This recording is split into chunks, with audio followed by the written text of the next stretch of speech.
High, আমি দেবার্পিতা। কিছুদিন আগে উইকেন্ডে আমরা চলে গিয়েছিলাম নর্থ বেঙ্গলের খুব সুন্দর সুন্দর কয়েকটা ট্যুরিস্ট প্লেসে।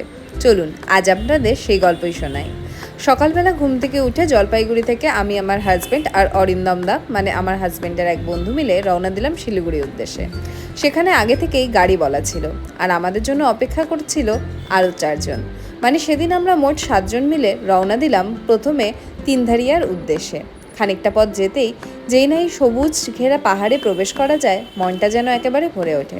আমি আগেও বলেছি, যেহেতু আমি নর্থ বেঙ্গলের মেয়ে, তাই চাইলেই উইকেন্ড করে কিন্তু আমরা পাহাড়ে ঘুরতে চলে যেতে পারি। এই প্ল্যানটাও তেমনই ছিল।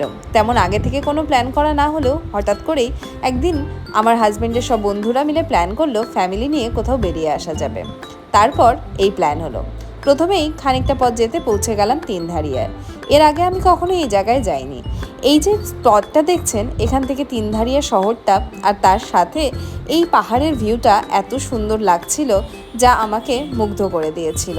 এই দিনে আমার আরও 2জন সাথী ছিল, শ্রী আর স্নেহা। আমাদের 3জনের হাজব্যান্ডই স্কুল লাইফের বন্ধু। তবে এখন কিন্তু আমাদের বন্ধুত্বও কম গাঢ় নয়। তাই মাঝে মধ্যেই আমরা এমন বেড়াতে যাওয়ার প্ল্যান করি। এতে করে কি হয়, বেশ একটা দিন সব জমিয়ে গল্প আড্ডা মিলে দারুণ কাটে সময়টা। সেদিন গাড়ি করে যাওয়ার পেছনেও এই একটা কারণ ছিল। প্রথমে প্ল্যান হয়েছিল যে সবাই বাইকে করে যাবে, কিন্তু ওই যে গল্পটা হয় না ঠিক। গাড়িতে বসে যে যাওয়ার সময় গল্প, সেটাও কিন্তু একটা দারুণ মজার বিষয়।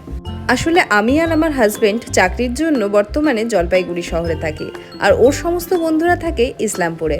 তাই সারা বছর সেভাবে আমাদের দেখা সাক্ষাৎ বা গল্প আড্ডা কিছুই হয় না। আমাদের গল্প আড্ডা বা আনন্দ বলতে এই ঘুরতে যাওয়া বা বেড়াতে যাওয়ার সময়গুলোই। তাই মাঝে মধ্যেই এরকম প্ল্যান করে আমরা বেরিয়ে পড়ি। যাই হোক, এই যেতে যেতে যে এত সুন্দর ভিউটা, তা তোমরা দেখতেই পাচ্ছ। একটা রোদ আর বৃষ্টির খেলা চলছিল সব সময়। নর্থ বেঙ্গল তো এমনিতেই বড্ড সুন্দর, তবে কেন জানি না আমার বর্ষার সময় আরও বেশি সুন্দর লাগে এই নর্থ বেঙ্গলকে। যাই হোক, এরই মাঝে আমরা পৌঁছে গেলাম আমাদের নেক্সট স্টপ, অর্থাৎ পাগলাঝোড়া ওয়াটারফলের কাছে। নর্থ বেঙ্গলের কিন্তু খুব ফেমাস একটা ওয়াটারফল এই পাগলাঝোড়া ওয়াটারফল। যেহেতু এটা মনসুন সিজন, তাই আরও বেশি সুন্দর লাগছিল এই পাগলাঝোড়া ওয়াটারফলটাকে। এখানে দাঁড়িয়ে আমরা কিছু মোমো খেলাম, ফটো ভিডিওস ক্লিক করলাম, কিছু রিলস বানালাম, যা হয় আর কি। সব মিলিয়ে খুব সুন্দর মুহূর্ত কাটলো এখানে। তবে বেশি সময় আমরা সেখানে নষ্ট করিনি, তার কারণ সেদিন কিন্তু আমাদের আরও অনেকগুলো স্পট দেখার ছিল। এরপর আবার আমরা রওনা দিলাম আমাদের পরবর্তী আর সব থেকে সেদিনের যেটা আমাদের মেইন অ্যাট্রাকশন ছিল, অর্থাৎ জুংপানা ওয়াটারফলের উদ্দেশ্যে। তবে হ্যাঁ, এখানে দাঁড়িয়ে থাকতে থাকতে কিছুক্ষণ পরেই দেখা মিলল উত্তরবঙ্গের হেরিটেজ, অর্থাৎ এই টয় ট্রেনের, যা যতবারই দেখি ততবারই যেন মুগ্ধ করে। পাহাড়ের কোল ঘেঁষে যখন এই টয় ট্রেনটা চলে যায়, তখন তা দেখতে এত ভালো লাগে, যারা দেখেছে তারাই জানে। যাই হোক, আবার আমরা রওনা দিলাম এবার জুংপানা ওয়াটারফলের ওখানে। এই ওয়াটারফল যাওয়ার রাস্তাটা ছিল কিন্তু বেশ রোমাঞ্চকর। যতটা সুন্দর ততটাই খাড়া এবং নিচে নেমে যেতে হয়।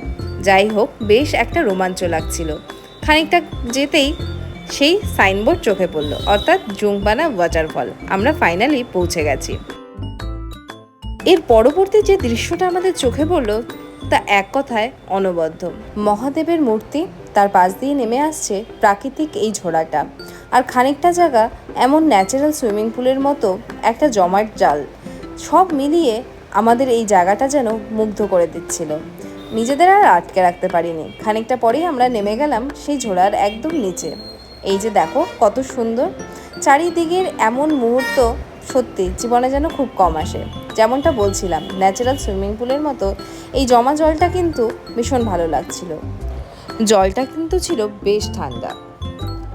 জায়গাটার যে সৌন্দর্য, তা আমি ভাষায় বর্ণনা করতে পারবো না। নর্থ বেঙ্গলের এত জায়গা আমি ঘুরেছি, তবে সবগুলোর মধ্যে এটা যেন একদম সেরার সেরা। আমার এত সুন্দর জায়গা আমি সত্যি খুব কমই দেখেছি।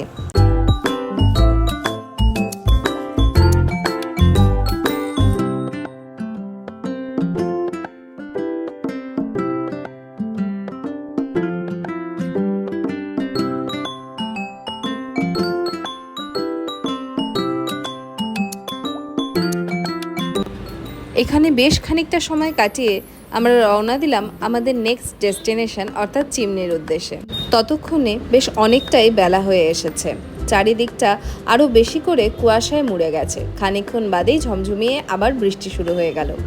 এতক্ষণে আমাদের খিদেও পেয়ে গেছিলো, কারণ বেশ সকাল সকালই আমরা রওনা দিয়েছিলাম। তারপর একটা রেস্টুরেন্ট দেখে আমরা সেখানে লাঞ্চটা সারতে ঢুকলাম। এসব ভালো সময় কাটিয়ে আমরা এবার আবার রওনা দিলাম চিমনির উদ্দেশ্যে। যাওয়ার পথেই কার্শিয়াং শহরের দৃশ্যটা সত্যি যতবার দেখি ততবার মুগ্ধ করে। এই যে ফাইনালি আমাদের নেক্সট ডেস্টিনেশন আর ফাইনাল ডেস্টিনেশন চিমনি। এখানে চারিদিকটা যেন চিমনির ধোঁয়ায় মুড়ে আছে, মানে কুয়াশা। এত সুন্দর লাগছিল, সত্যি ভাষায় বর্ণনা করা যায় না। এই মুহূর্তগুলো আমার কাছে ভীষণ দামি। এখানে আমরা বেশ খানিকটা সময় যে যার মতো নিজেদের মতো করে একটু হেঁটে গল্প করে খানিকটা সময় বেশ ভালো কাটালাম। তারপর এসে গেল আমাদের গরমাগরম চা আর কফি কিন্তু পাহাড়ে গেলে ম্যান্ডেটারি।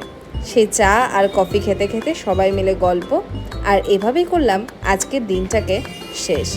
সব মিলিয়ে কেমন লাগলো আমার ব্লগটা তা অবশ্যই জানালে আমি বেশ খুশি হব। সো আজকের মতো এতটুকুই। Bye bye. দেখা হবে নেক্সট কোনো ভ্রমণ কাহিনী নিয়ে আবার অন্য কোনো দিন।